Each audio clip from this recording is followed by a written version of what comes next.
On va entendre un des animateurs vedettes qui même met mal à l'aise visiblement les salariés de cette radio. Libération a donné la parole à des salariés de Radio Nova qui ne reconnaissent pas la station et qui commencent à même trouver que ça sent très mauvais. C'est l'émission d'un certain Hakim Omiri qu'on va écouter sur l'affaire Epstein, qui est suffisamment dégueulasse, repoussante, violente et grave pour pas qu'on fasse du complotisme anti-israélien gratuit, parce qu'on sait par exemple qu'Epstein, on a retrouvé des messages et des liens avec la Russie. On sait aussi qu'il détestait Israël. Mais alors en faire un agent du Mossad, il faut vraiment être obsédé par Israël. Mais ça, c'est le registre de Hakim Omiri. Les liens sont documentés et réels. Le FBI montre qu'Epstein finançait des organisations liées à l'armée israélienne et qu'il a aidé à négocier des accords de coopération sécuritaire entre Israël et plusieurs pays. Cousine, travaille un peu, c'est insupportable. Tu peux pas venir et mentir comme ça, tu ne fais que ça dans l'espace audiovisuel français. Le fait qu'il détestait Israël, c'est faux. On a un email de 2018, pas chercher les mails. Gmail.com. Dans un email de 2018, Epstein dit lui-même à Ehud Barak, tu devrais préciser que je ne travaille pas pour le Mossad, suivi d'un smiley. Il y a des mémos du FBI de 2020, des sources confidentielles qui confirment, mais en tout cas, les échanges avec des dirigeants ou des politiques en Israël, c'est avéré. Yael en question, c'est Yael Braun-Pivet. Elle n'a jamais défendu un soutien inconditionnel à Israël.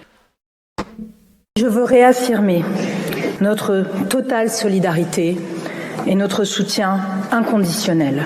Merci. Epstein n'était pas un agent du Mossad. Par contre, tous les deux sont juifs. Et en fait, toutes les blagues de Radio Nova, c'est comme ça. Toutes les blagues sont comme ça du matin au soir. La différence avec l'humour Charlie, il faut avoir de la culture satirique pour le comprendre, il faut avoir l'habitude de ses dessinateurs et de sa titraille et de son esprit. Mais Charlie Hebdo fait des blagues pour nous faire prendre conscience de la gravité des choses. Les gars, on n'est pas assez outillés pour comprendre Charlie Hebdo. Après l'attentat en Belgique, ils ont montré les corps déchiquetés. Au milieu, Stromae qui disait papa où t'es, Grand Montana avec des gens qui étaient brûlés, ou Gisèle Pellico avec une file d'attente de gens et qui mettent ça en une en parlant de Sarkozy, de l'État. On n'est pas outillés, on n'a pas de la culture satirique, mais abreuvez-nous. Je veux avoir ma culture satirique pour comprendre. Une fois que je l'aurai, peut-être que je vais comprendre que du coup sur Radio Nova ils font la même chose, en moins pire. Parce que là ton fond, moi je l'ai pas dans les trucs que j'ai cités. Y a pas. Qui est plus pour la liberté d'expression de l'un ou de l'autre dans ce cas?